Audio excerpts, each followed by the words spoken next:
We're now joined by the executive director, Mr. Craig Damon. And Craig, welcome to Sports Central.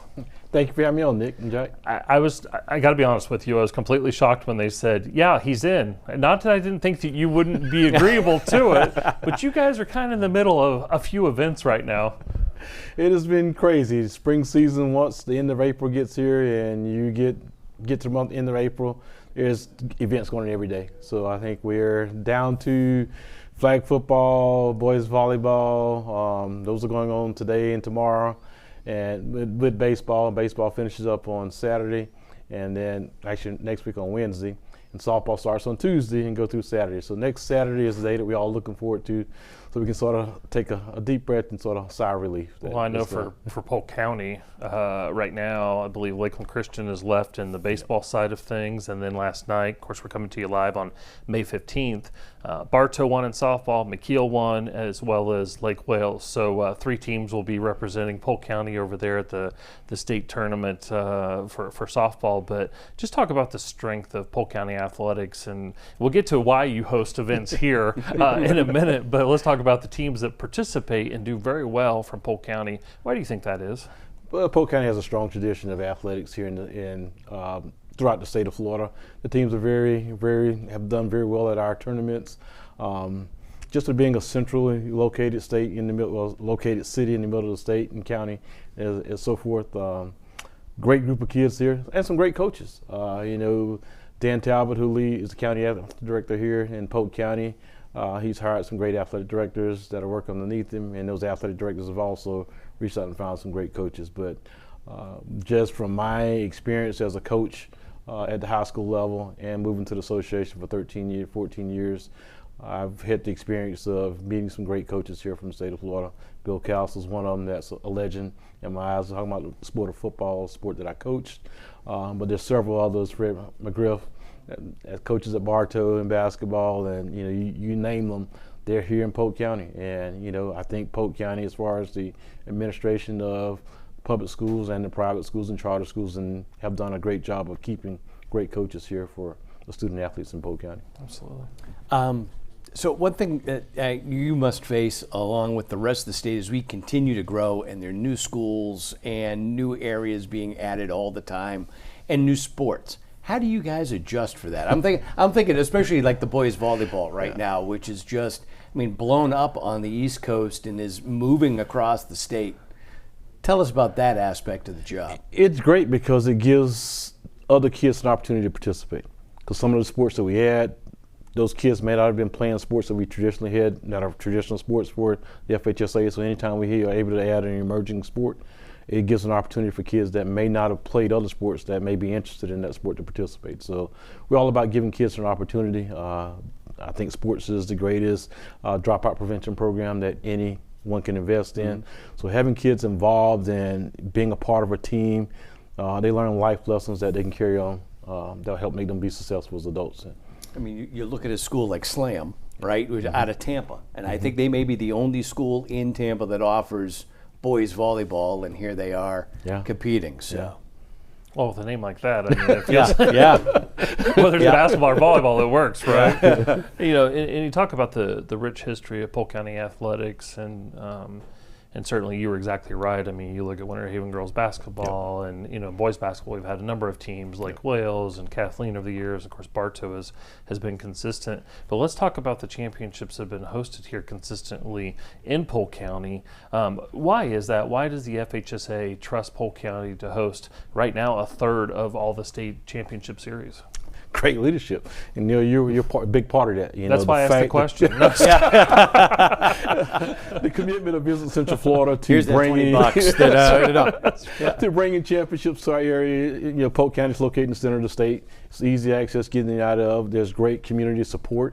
The volunteers have just been unbelievable. My 13 years with the association, starting out as a sport administrator and coming to Polk County for sports, I have some great relationships and friends that I've developed here. Some of the folks are like family to me. We call each other for holidays and so forth. So just anytime you have an opportunity to come to a city or a county that embraces you and wants you to be a part of it, it's hard to leave. With our schools that are participating in the state championships that we offer here in Polk County, with it being the century located, it provides a great opportunity for them to come in.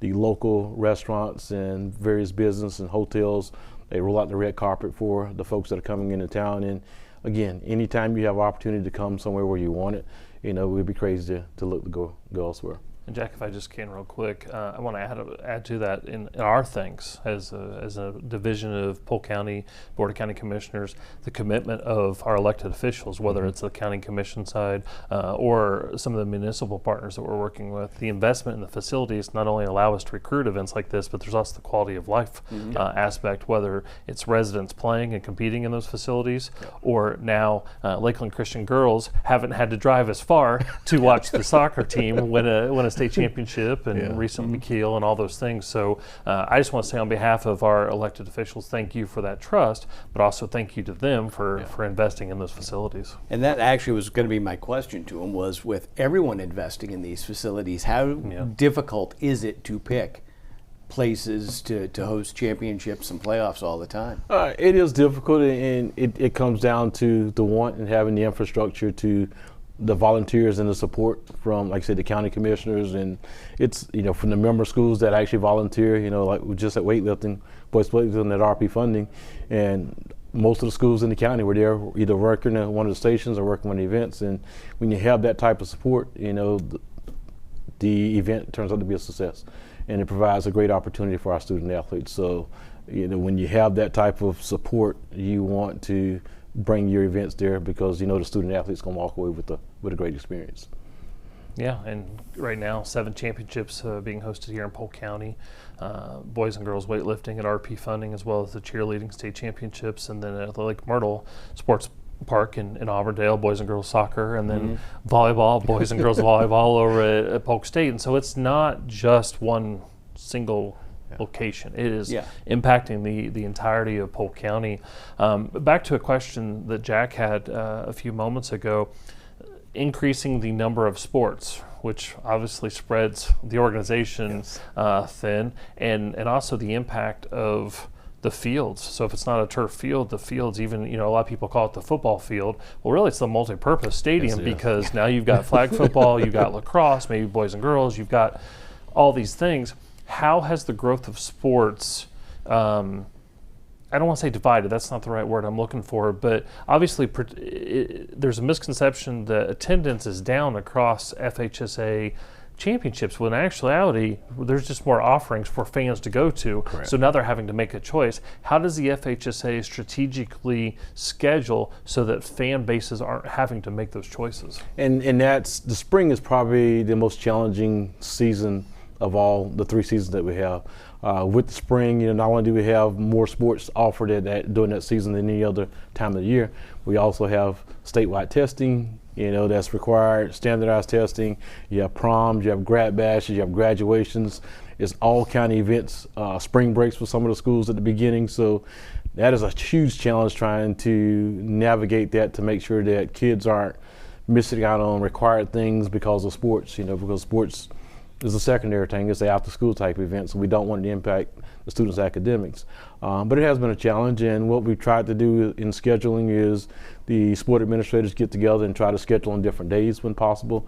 Some of our sports, we've tried to do boys and girls together, where I think one of the things that we did with basketball in the past was we used to have a week for girls and a week for boys, and when we had scheduling that way, the girls might be playing in a state semifinal game or state championship game, while the boys team was hosting a regional final at home, and it split the crowd up. So when we were able to do classes during a week, boys and girls combined, now the fans could travel together, and it wasn't so much missing out on opportunities. We've explored, some other states have put almost like a spring fling type of event together where they bring several sports to one location. So now schools are all participating in different sports, but making it to the state semifinals and state finals, you can show up to one location and see all the sports in one area. So that's something we've talked about, trying to find a location where you could possibly do flag football, you could do probably boys volleyball, maybe softball, baseball, maybe 3 sports. Possibly a central location. Yeah, central location. I think I know a place. And just offering all of that. Neal's taking notes. Again, you know, when you talk about fans have to make a choice, now they don't have to make a choice. You show up to one location and you can see several teams if several teams are competing. But you know, the challenge in Florida is that we also have so many professional teams and collegiate teams as well. So compared to some other states where high school sports is really it, they may have 20,000 people at a game. We're not going to get 20,000 people at a game. You know, it'd be very rare. I think last year in football, the Northwestern Reigns game, we might have hit about 17,000. That's the most we've hit in a long time at one game. But some of those other states, in basketball, they may have 15,000, 20,000 people there because that is the event of the state. So everybody's coming there to that event. But again, it's a blessing and a curse to have all the opportunities, sporting events in the state of Florida. But I wouldn't trade it. You know, I wouldn't go to any other state. I love Florida and the things that we do here in Florida. Well, as someone who got the blessing to play Indiana high school basketball, yes, you're right. In some states, it's just it's singular focused. Yeah. Well, as we've got about 20 seconds left here, anything that we should look for in the future from the FHSA or any changes that fans might need to know about? The open division will be something different this year that we're going to do with our team sports. Football and volleyball will be the first to run that out. We're still working. The board is going to approve at the June meeting exactly the format on that. But right now, from just a general standpoint, it's looking at take the top 8 ranked teams, regardless of what class you are, and letting them compete for a championship. So it will allow some other teams to win a championship in the classification, but it'll be almost like the best of the best. So I'm excited about that. Well, sir, we really appreciate all that you do for the state and continued confidence in bringing the events to Polk County, and we look forward to new opportunities in addition to retaining the ones that we currently have. Look forward to it, too.